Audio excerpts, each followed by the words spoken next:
Bonjour à toutes, bonjour à tous et bienvenue dans l'école du futur. Au programme aujourd'hui, de l'espace au fond marin, ces univers sont littéralement infinis. Voyage en terre de vulgarisation scientifique à suivre avec l'animateur de la chaîne Balade Mentale. Ce sera notre influenceur du jour.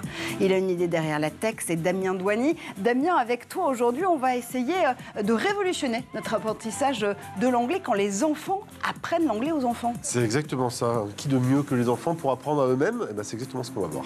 On te suivra justement dans ces nouveaux apprentissages. Notre talk du jour. Les EdTech, vous le savez, ont toujours des solutions. On va passer deux modèles en revue aujourd'hui. Le premier, une solution pour la transformation numérique des écoles et des crèches. Comment est-ce qu'on les aide justement à assurer cette transformation digitale? On va le découvrir avec vous, Gaëlle Chartroux. Vous êtes la directrice commerciale France de Fox Éducation. Bonjour. Bonjour Marjorie. Et puis une after school pour révéler le potentiel des 3-18 ans. Clé6 Junior, c'est justement le concept que vous avez fondé, Milly Adaé. On en parle avec vous dans un instant. Bonjour. Mais d'abord, focus.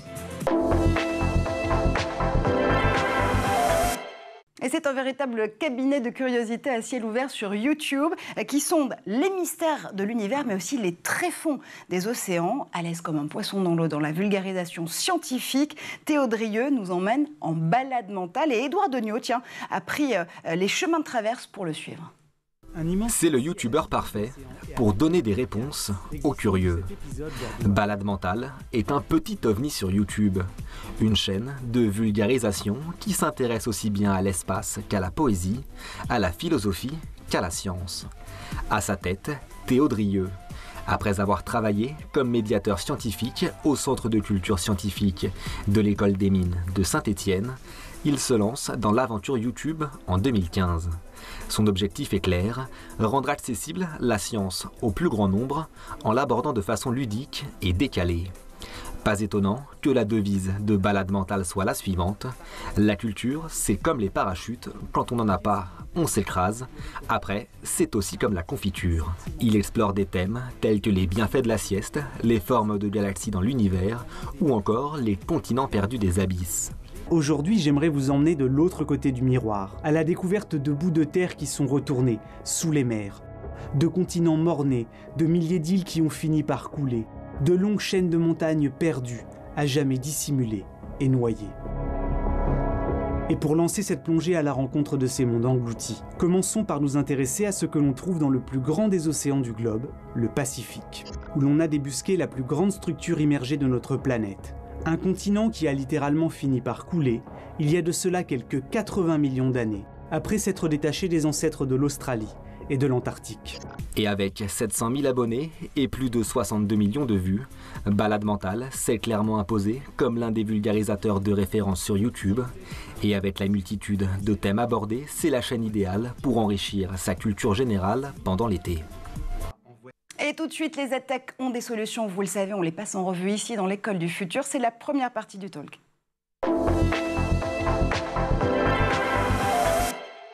Et pour parler aujourd'hui de ces solutions EdTech, je suis entourée de Gaëlle Chartroux, directrice commerciale de Fox Éducation, et de Milly Adaé, CEO de Clé6 Junior.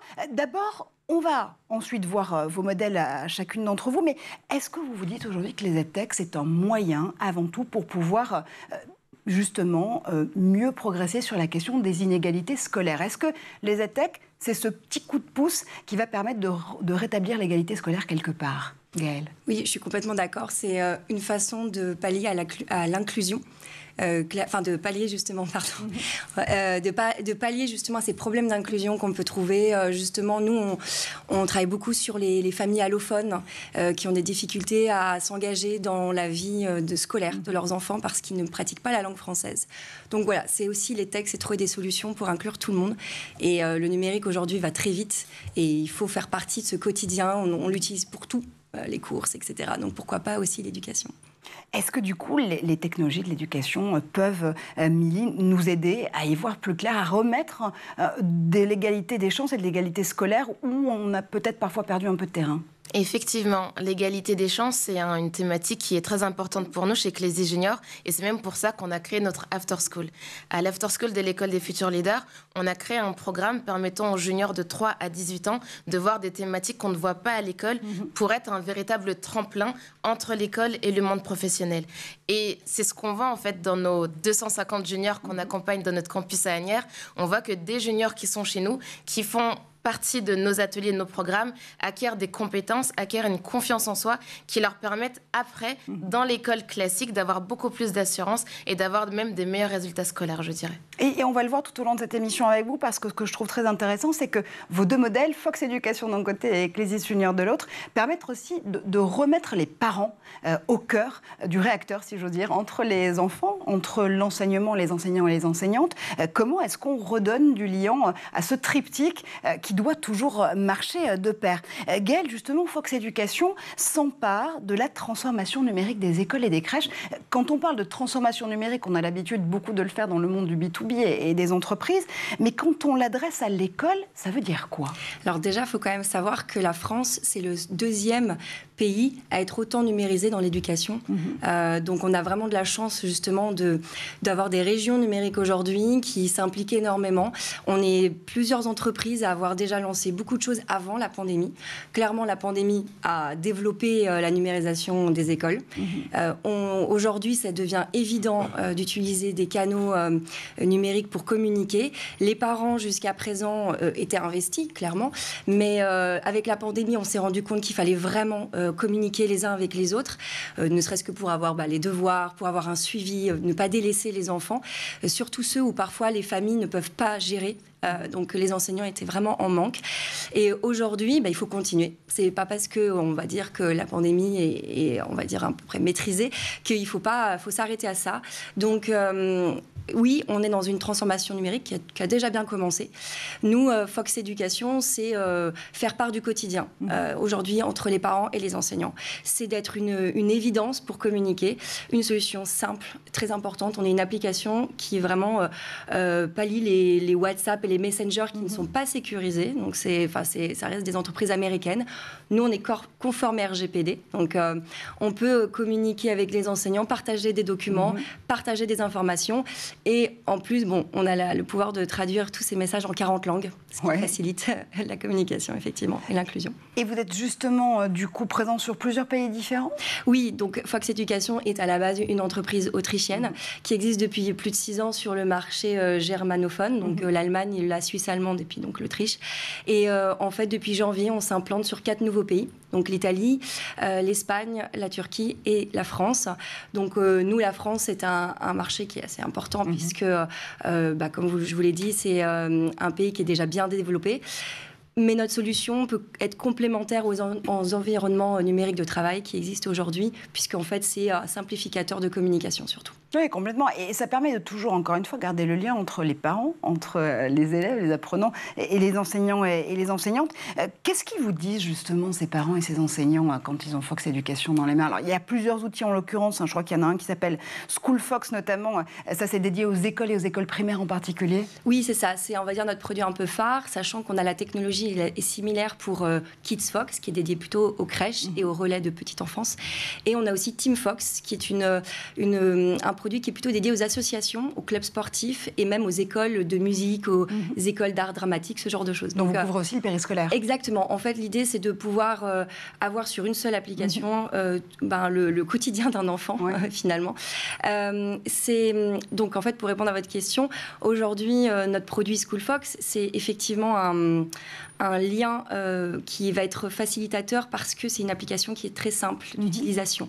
Aujourd'hui, les parents, ce qu'ils nous disent, c'est que oui, il y a des ENT qui existent, mais qui sont complexes, qui sont très institutionnels, qui sont très bien développés, évidemment, mais voilà, c'est pas aussi facile que recevoir une petite notification. On est dans une discussion avec un enseignant. Aujourd'hui, un enseignant, il peut converser de façon groupée, de façon unique avec un seul parent, de gérer aussi, piloter sa vie de classe, parce que c'est aussi partager des documents, des photos, tout ça, c'est maîtrisé dans un environnement sécurisé. Donc, c'est, pouvoir fournir une solution qui, pour le parent, est aussi facile qu'un WhatsApp, finalement, ou qu'un Messenger, mais dans un environnement qui est dédié à l'école, fourni par l'école. C'est important. Nous, notre modèle économique, en aucun cas, nous ne demandons aux familles de payer quoi que ce soit. Voilà. Donc, il y a toujours une intermédiation des établissements scolaires ou des crèches, justement, qui adoptent votre solution. Milly, c'est intéressant ce que nous dit Gaëlle, parce que ça veut bien dire qu'il faut toujours remettre les parents, justement, au cœur à la fois de ces activités périscolaires, de ces initiatives, de ces apprentissages. C'est la clé sine qua non pour pouvoir voir la progression, justement, des apprenants et des apprenantes, des enfants. Exactement. Alors, chez Clézy Junior, on a des ateliers pour les enfants, pour les juniors, comme je le disais, sur des thématiques qu'on ne voit pas à l'école. Avec les enfants, on fait de l'entrepreneuriat, du digital, de la finance, des soft skills, de la politique et de l'écologie. Donc 6 piliers qui sont vus avec les enfants, un samedi sur 2 avec les juniors. Et en parallèle, on a des ateliers pour les parents. Parce qu'il est important pour l'évolution d'un enfant d'avoir ce triptyque en fait entre l'after school, le junior et le parent. L'évolution d'un enfant, la progression de l'enfant va se faire uniquement main dans la main. Donc nos parents ont ce qu'on appelle le centre des super parents. Et dans ces centres des super parents, on fait des ateliers à la parentalité, mais également à l'évolution professionnelle et au bien-être des parents. Et grâce à ces ateliers et à ces accompagnements, on est en mesure d'accompagner les parents à aller mieux. Les juniors voient que leurs parents vont mieux, donc effet boule de neige, eux aussi vont mieux.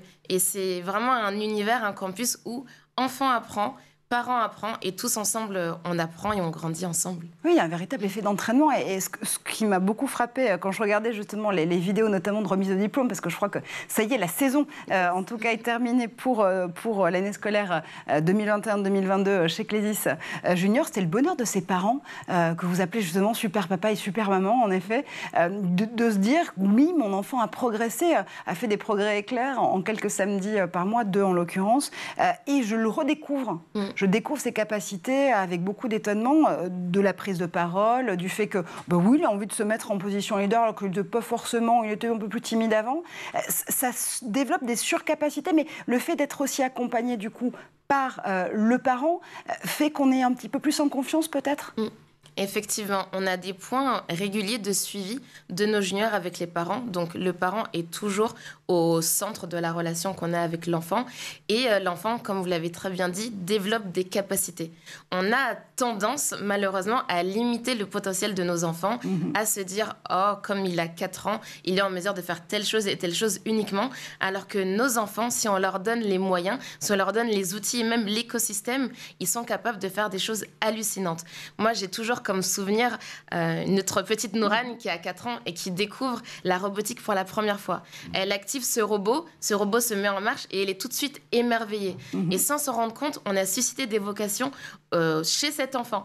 Et pour eux, en fait, ça devient naturel. On a même des enfants qui ont commencé l'année chez nous avec des bégaiements. Et plus on les a motivés, plus on leur a dit qu'ils étaient capables, plus on leur a montré leurs capacités, on les a mis dans de bonnes conditions. À la fin de l'année, ils ne bégayaient plus et ils s'exprimaient librement en prenant la parole en public. Et ça, c'est des choses qu'on est en mesure de faire en donnant de la confiance en soi à nos juniors, d'où l'importance des soft skills. Tout en étant assimilés à des compétences fortes comme l'entrepreneuriat, le digital, l'écologie, qui leur permettent de trouver leur vocation, j'ai envie de dire. Est-ce que ça veut dire, Damien, qu'il y a finalement ce chaînon manquant qui est comblé avec des propositions comme celle de Clésis, par exemple, Junior, qui est encore une fois celui de capitaliser sur la confiance. La confiance, c'est la base, et à partir de là, on peut progresser, quelle que soit la matière. Alors oui, finalement, je pense que c'est ce qu'on voit. C'est le fait que finalement, tout est abordable finalement comme sujet. La question, c'est de savoir comment l'aborder, j'imagine, de telle manière. Est-ce qu'il y a des sujets... Aujourd'hui, vous dites qu'il y a plusieurs piliers. Hein. Oui. Il y a combien? 6, c'est ça? On a 6 piliers d'avenir. D'accord. Est-ce qu'il y en a des nouveaux que vous avez envie d'investiguer au regard de ce que vous avez pu voir aujourd'hui et des retours que vous avez, que vous disiez, le fait qu'on voit les enfants grandir à vue d'œil? Alors, on a 6 piliers d'avenir, comme je les ai cités tout à l'heure, l'entrepreneuriat, le digital, l'écologie, la finance, la politique et les soft skills.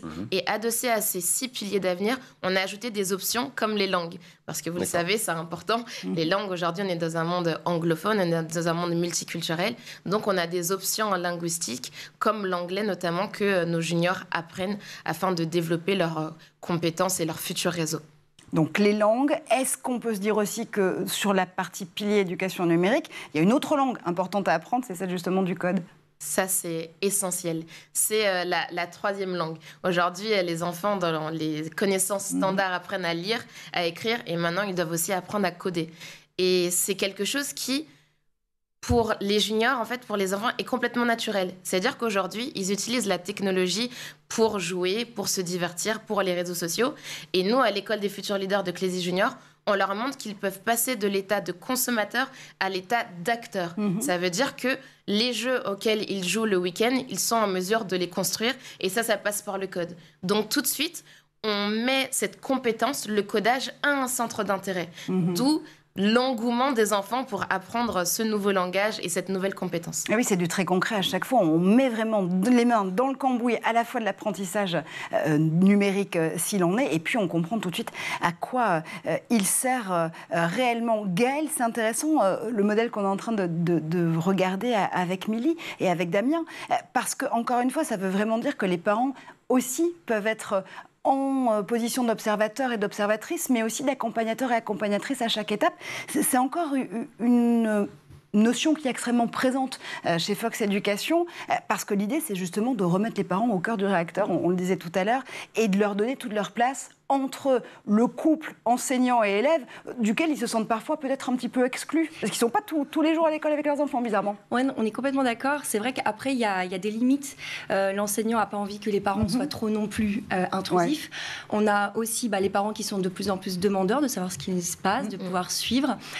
Donc voilà, il faut aussi arriver à gérer ces limites-là. Nous, dans nos fonctionnalités, en tout cas, on permet par exemple aux enseignants de mettre des heures de repos pour ne pas être sollicités constamment par les parents qui ont envie d'avoir des informations, etc., tout le temps, même le week-end. Et à l'inverse, c'est aussi grâce au transfert de photos, d'être présent, d'être dans des vidéos, de pouvoir commenter, le parent peut voir de plus en plus ce qui se passe dans les activités que font les enseignants.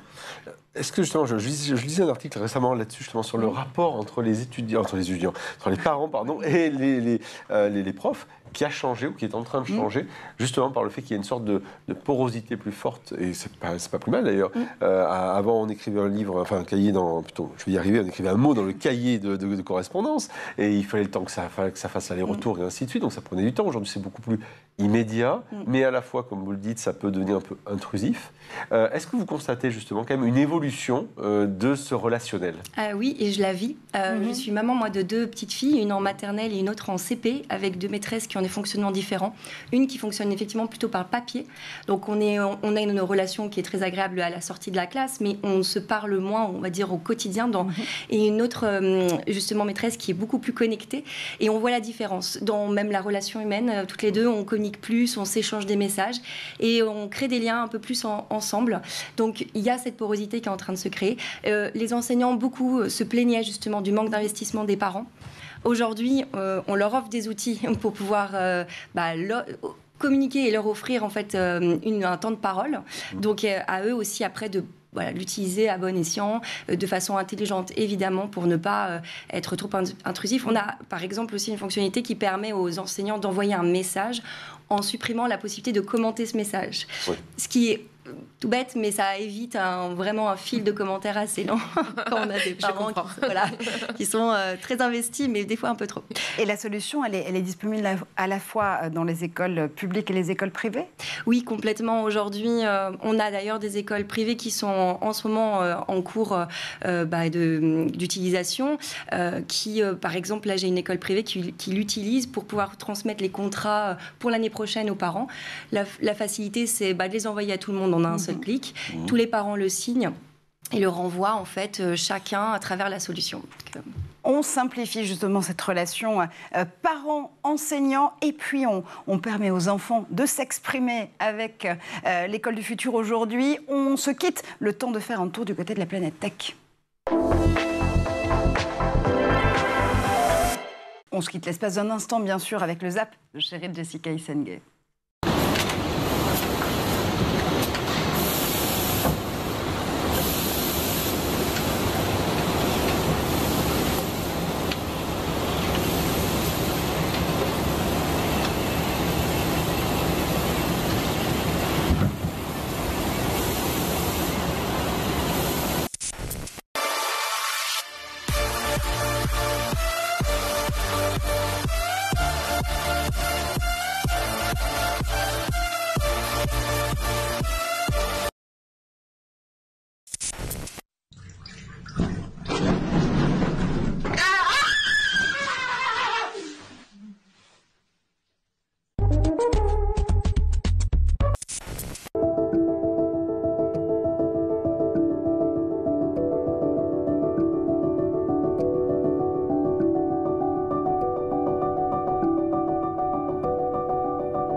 Maschine, die er selbst geschaffen hat, die aber mehr kann als ihr Programmierer, weil sie lernfähig ist?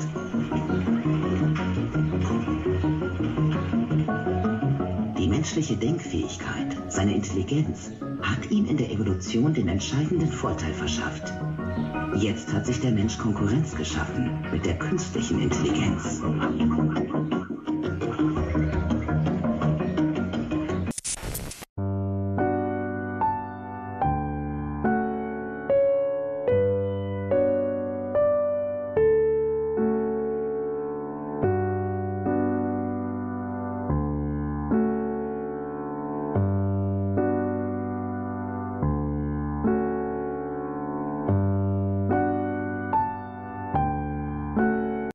Et on est de retour sur le plateau de l'École du Futur, toujours en compagnie de Milly Adaé, CEO de Clésis Junior, et de Gaël Chartroux pour Fox Éducation. Damien Douanier est évidemment aussi avec nous parce que je crois qu'il a une idée derrière la tech qu'il a très envie de nous partager.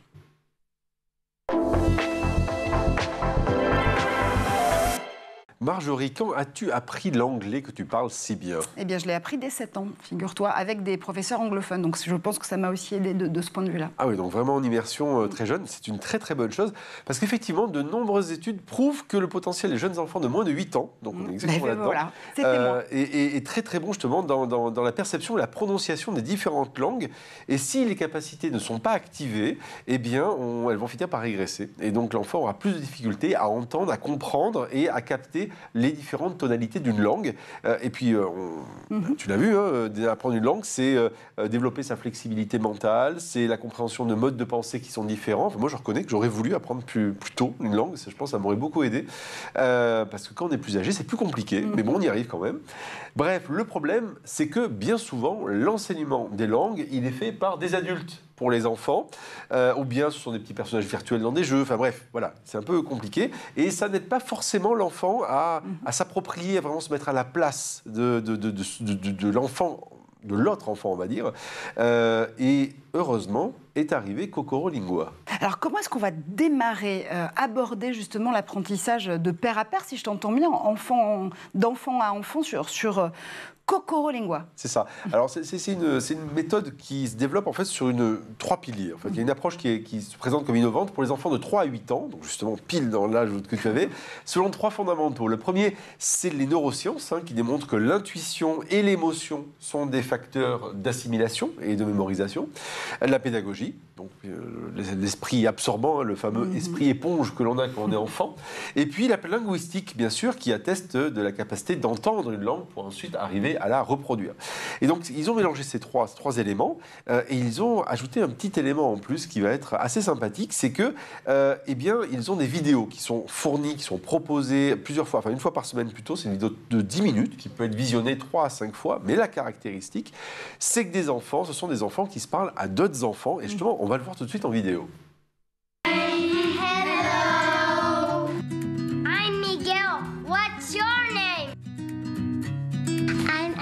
What's your name? Hello, hello, what's your name? What's your name? What's your name? Hello, hello, what's your name? My name's Estelle.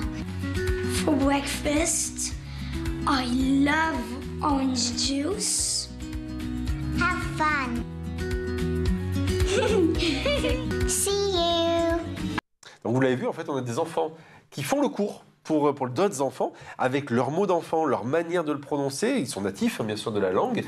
Et donc, ils vont raconter des histoires. Il y a toujours plus ou moins le même déroulé dans les vidéos. D'abord, on a une introduction en douceur, type tai chi. On se met un peu physiquement en mouvement. Il y a un truc qui est assez amusant, d'ailleurs. Ils disent aux enfants au début de boire un verre d'eau, parce que ça fait une connexion, en fait, avec l'autre enfant qui boit lui-même un verre d'eau. Donc, il y a cette connexion un peu intuitive et physique au travers de l'écran qui se crée. Ouais, c'est du mimétisme aussi. Tout à fait. Mais complètement. Ils mettent en place tous ces petits éléments-là, mais qui fonctionnent. Ensuite, on a la période d'écoute, donc de listen, donc ce qu'on a vu là, on écoute différents mots, différentes expressions. Puis après, on a le c'est à ton tour. Donc là, il faut répéter devant son écran. Mais comme on est seul, on est moins intimidé. Donc quelque part, on essaye de faire comme on pense bien. Après, il y a la chanson, comme on l'a vu. Il y a une petite jeune fille qui chante. Et bien pareil, on va apprendre des mots en chantant et en mettant en chanson les mots qu'on a appris.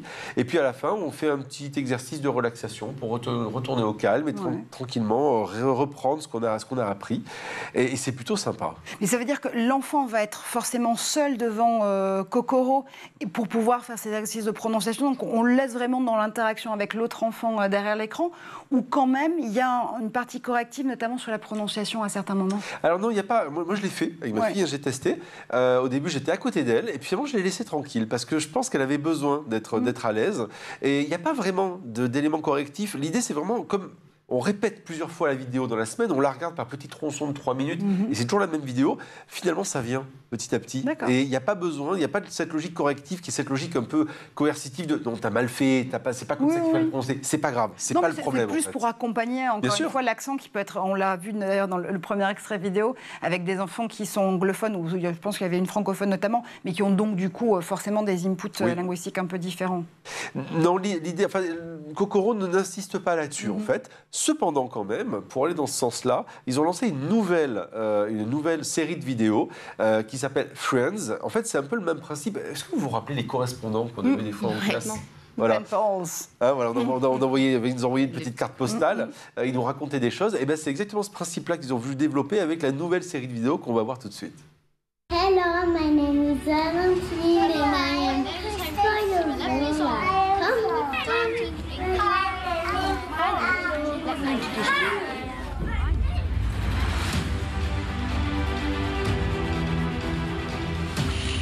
Lion. And you, what's your favourite animal? These are the days of the week. 1, 2, 3, 4, 5, 6. I hope she will come to Madagascar. Let's make pancakes! Donc c'est finalement le Pen Pro 4.0, là pour le coup on peut justement s'envoyer des messages vidéo aussi. Alors on ne se les envoie pas encore, mais l'idée c'est vraiment là, il localise les enfants selon les pays, ce qui permet d'avoir cette logique un peu de différenciation au niveau de l'accent. Et chaque enfant va faire une petite vidéo qui est une vignette de ce qu'il fait. Alors voilà, il y en a un qui va dire on va faire des pancakes, il y en a un autre qui dit moi je vais jouer et je vais vous expliquer comment on joue, et ainsi de suite. Donc c'est une manière d'avoir un instantané de vie dans le pays de l'enfant, et à la fois de lui parler, et à la fois aussi d'avoir bien sûr de la prononciation anglaise qui va avec. Combien d'enfants ont suivi le programme jusqu'à présent? Alors aujourd'hui, le Kokoro annonce avoir 130 000 enfants en famille et en classe qui ont suivi le programme. Alors moi, je l'ai découvert en fait, ça s'est lancé il y a quelques années, il y a 3-4 ans. C'était très expérimental au début, je suis tombé dessus un peu par hasard, et donc j'ai suivi, j'ai regardé un peu ce que ça fonctionnait. Aujourd'hui, il se développe vraiment bien, donc je suis très content de pouvoir les mettre en avant. Et il y a bien sûr des packs qui sont faits. Donc aujourd'hui, c'est pour les familles, comme moi, et puis aussi pour les écoles. Ils ont développé des packs pour les écoles, des packs pour les enseignants, avec tout ce qui va bien pour justement que les enfants suivent les cours avec des fiches. Et pour qu'on puisse justement utiliser ça, Kokoro, à la fois à la maison et à la fois cette méthode d'apprentissage de pair à pair à l'école, là aussi. Gaëlle, Milly, c'est une proposition qui peut vous intéresser? Complètement. En fait, on se rend compte que même nous, on est 10 fois plus performants quand on est immergé dans un pays. Clairement, j'en fais d'ailleurs un peu en ce moment le cas avec l'Autriche, puisque j'y vais souvent. Et bien là, j'aurais en fait effectivement, pourquoi pas pour les enfants. Et ce qui est génial, je trouve, c'est de pouvoir associer du visuel, parce qu'on a beaucoup d'applications où on écoute, mais en fait on ne voit pas. Et là, il fait son petit déjeuner, il monte son jus d'orange, son lait. Bah voilà, c'est très simple, on comprend les mots qui vont avec un quotidien. On les contextualise en fait. Complètement, c'est génial. Et 2 choses que j'aime beaucoup de leur méthodologie. La premièrement, comme vous l'avez dit, c'est de pair à pair. C'est-à-dire que les enfants apprennent à d'autres enfants. Et ça, c'est quelque chose qu'on retrouve également dans nos ateliers, parce que nos ateliers sont faits par tranche d'âge, ou un peu comme dans la méthodologie Montessori, on a des tranches d'âge avec des plus petits et des plus grands. Parce que vous couvrez les 3-18 ans, donc c'est quand même aussi une échelle d'âge qui est assez phénoménale. On n'apprend pas de la même façon, on n'a pas les mêmes envies aussi d'apprentissage. Clairement. Donc on a des 3-5 ans, des 6-9 ans, des 10-14 ans et des 15-18 ans. Et au sein même de nos groupes, le formateur, qu'on appelle Super Booster chez nous, a un rôle de coordinateur. Donc c'est un maître d'orchestre. Et en fait, les juniors travaillent ensemble, en équipe, en projet. Et ça, c'est une méthode qui fonctionne tellement, parce que ça crée beaucoup plus de stimulation chez l'enfant qui est prêt à apprendre, à collaborer avec les autres enfants. Et la deuxième chose que j'aime beaucoup dans la méthodologie de Kuroko, c'est cette gamification. Et le jeu, c'est le meilleur moyen de permettre aux enfants d'apprendre. Et c'est quelque chose aussi qu'on retrouve beaucoup chez Clézy Junior. Dans notre pédagogie, on permet par le jeu de lancer des défis aux enfants afin qu'ils puissent réaliser des choses qu'ils ne se pensaient pas capables de faire. L'éducation peer-to-peer, on va continuer à en parler avec les propositions de nos EdTech du jour. Fox Éducation avec Gaëlle Chartroux et vous l'avez compris, Clécy Junior avec Milly Adaé. Damien, tu restes évidemment à nos côtés. Bien sûr. Tu peux intervenir à tout moment dans cette émission. Attention, c'est la deuxième partie du talk. Et dans la première partie de notre discussion, on a vu justement cette nouvelle relation se mettre en place entre les familles, les enseignants, les enseignantes, les élèves, des solutions que vous prenez justement dans Fox Éducation et dans Clézy Junior. Maintenant, je voudrais qu'on se mette du côté des enseignants, des enseignantes justement. Qu'est-ce que eux ont à y gagner. Quand on revenait sur cette idée de transformer numériquement l'éducation avec vous, Gaëlle, on se disait aussi qu'il y avait forcément une courbe d'apprentissage pour les enseignants et pour les enseignantes. Parfois, on n'est pas tous sur le même pied d'égalité. Il y a certains enseignants qui vont déjà avoir cette logique numérique bien ancrée, d'autres moins. Comment est-ce que vous les aidez justement à pouvoir upgrader, en très mauvais franglais, leur niveau justement de maîtrise du numérique ? Par l'humain. Forcément, on est obligé aujourd'hui de les accompagner entre la configuration du compte et puis dans le suivi au quotidien. Donc, ils peuvent effectivement contacter notre équipe support pour savoir comment ça fonctionne, où est-ce que je dois cliquer, etc. Quand ils configurent l'école, on est toujours présent avec eux, par visio généralement, pour pouvoir faire un partage d'écran et les aiguiller.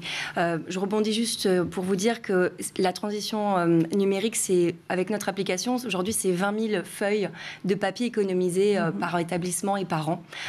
Donc c'est vrai que ça aussi, ça a fait sens, surtout en ce moment quand on parle beaucoup d'écologie.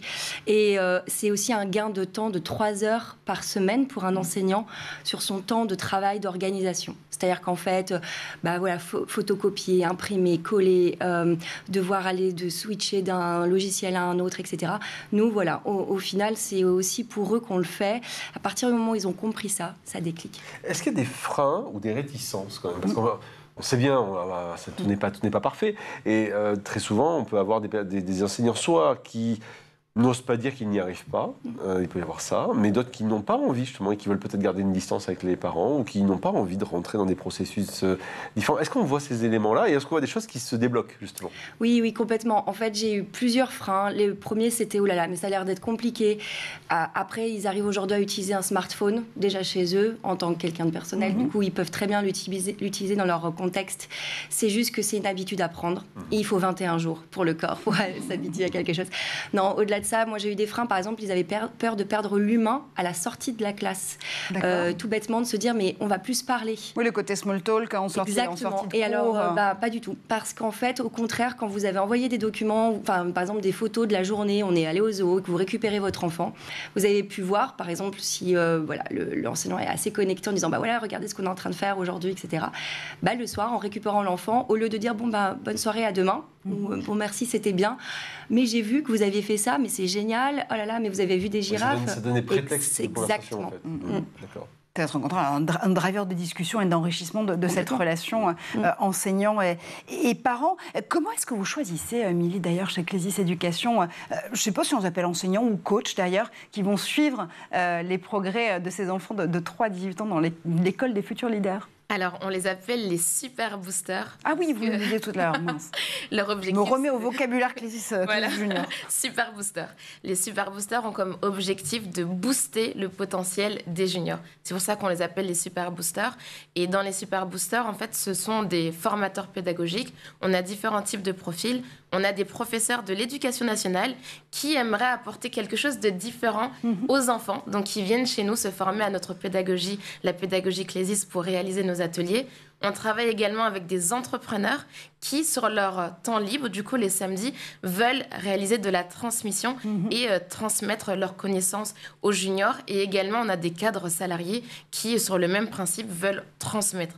La volonté de transmission est importante. Et chez Clézy Junior, à l'école des futurs leaders, c'est le seul endroit où on a des professionnels du monde de l'emploi qui dédient leur temps à préparer les juniors au monde professionnel de demain. Et cette transmission, elle est précieuse parce que ça permet à nos enfants de gagner du temps. C'est intéressant parce qu'il y a quelques jours dans l'école du futur, on passait en revue un autre modèle qui s'appelle Meta Ed School, qui va être un lycée 3.0 qui ouvre justement à la rentrée au mois de septembre et qui mise aussi sur les professionnels, sur le fait de se dire qu'on va essayer de voir plus loin que le diplôme, plus loin que le bac, là, parce qu'on s'adresse à des lycéens, à des lycéennes, et on les plonge justement, on les met en contact, en peer-to-peer là aussi, avec des professionnels qui vont pouvoir leur expliquer le concret de leur métier au fur et à mesure des sessions justement d'apprentissage. Ça veut dire quoi? Ça veut dire que dès, alors 3 peut-être pas, mais plutôt 7-18 ans, on peut se projeter déjà dans ces métiers du futur parce qu'on sait aujourd'hui que 85% d'entre eux, qui arrivent dès 2030, sont en cours de co-création. Clairement, on peut se projeter et surtout, on peut avoir juste des vocations en fait, qui sont suscitées. Et même dès 3 ans, j'insiste, à 3 ans en fait, et tout au long des années, on apprend à découvrir les choses qu'on aime et les choses qu'on n'aime pas. Et ça, c'est très bien. Il y a des parents qui me disent, mais imaginons, il n'aime pas la politique, par exemple. Et bien, c'est pas grave. Au moins, il va grandir en sachant que c'est pas quelque chose qu'il aime. Et ça, c'est très important. Parce qu'aujourd'hui, on est en plus en période de Parcoursup, etc. Il y a un nombre imaginable de jeunes qui font des choix par dépit, alors qu'ils ne connaissent pas les enjeux de ce métier, ils ne savent pas les conditions de ce métier. Et nous, au sein de nos ateliers, on permet aux enfants d'apprendre à se connaître, apprendre à savoir s'ils aiment travailler en équipe ou s'ils n'aiment pas travailler en équipe, apprendre à savoir s'ils aiment travailler sous la pression du temps ou pas du tout, apprendre à savoir s'ils aiment prendre cette responsabilité de chef d'équipe ou pas du tout. Au contraire, c'est vraiment beaucoup de connaissances de soi et connaissances de manière d'apprendre et de travailler. Et également, le fait d'avoir des professionnels comme formateurs pédagogiques, donc nos super boosters, ça leur permet de poser toutes leurs questions. Et ça, c'est précieux. Donc, quand on dit école des futurs leaders, on n'est pas forcément dans une position de leader vraiment dirigeant. C'est plutôt, en fait, l'idée sa propre vie aussi, découvrir au fur et à mesure, se permettre de tâtonner, se permettre aussi de se dire parfois je vais échouer, il y a une méthode que je vais moins aimer que l'autre, mais c'est pas grave, on avance étape par étape. C'est exactement ça. L'objectif, c'est de permettre à un maximum d'enfants, même partout dans le monde, je dirais, d'être leader de sa propre vie. Apprendre à se connaître et faire les choix en conséquence de cause. Et ça, c'est quelque chose qui n'est pas aujourd'hui donné à tout le monde. Et on aimerait permettre à un maximum d'enfants d'apprendre à se connaître, de faire le bon choix pour éviter après d'arriver à 30 ans, 40 ans, 50 ans et d'avoir des burn-out ou d'être dans un emploi qu'on a choisi juste à cause d'une grille de rémunération et avoir une perte de sens, tout simplement. Gaëlle, c'est un modèle qui peut vous séduire?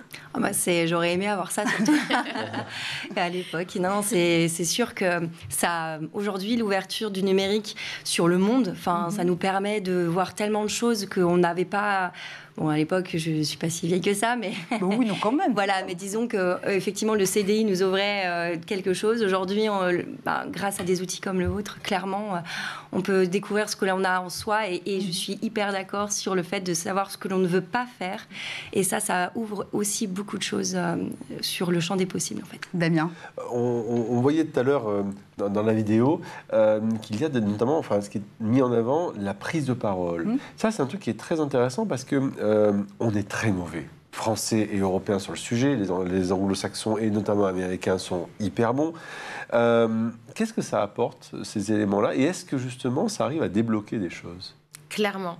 Je pense que l'une des plus grandes peurs de l'être humain, c'est prendre la parole en public, avoir peur de se ridiculiser.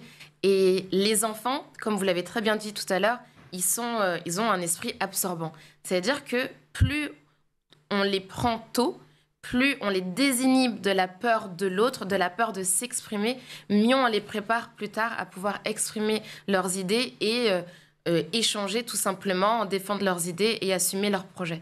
Et ça, c'est fort parce qu'on a des juniors aujourd'hui qui, à la fin de chaque atelier, on fait ce qu'on appelle un moment de gratitude. Le moment de gratitude, c'est le moment où on demande aux juniors ce qu'ils ont appris aujourd'hui, ce qu'ils ont aimé et ce pourquoi ils sont reconnaissants. Et cet exercice-là, ils doivent le faire en se mettant debout et le faisant devant tout le monde. Et ça, c'est un exercice tout simple, mais qu'ils font samedi après samedi, samedi après samedi.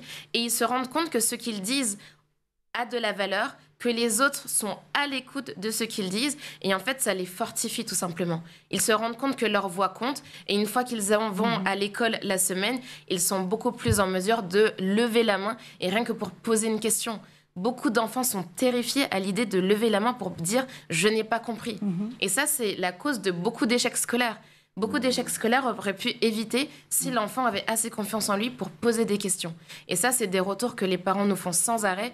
Ils nous disent, depuis que notre enfant est à l'école des futurs leaders, à l'école, la maîtresse nous dit, il pose des questions. Quand il n'a pas compris, il le dit. Et il se propose même à aller aider les autres.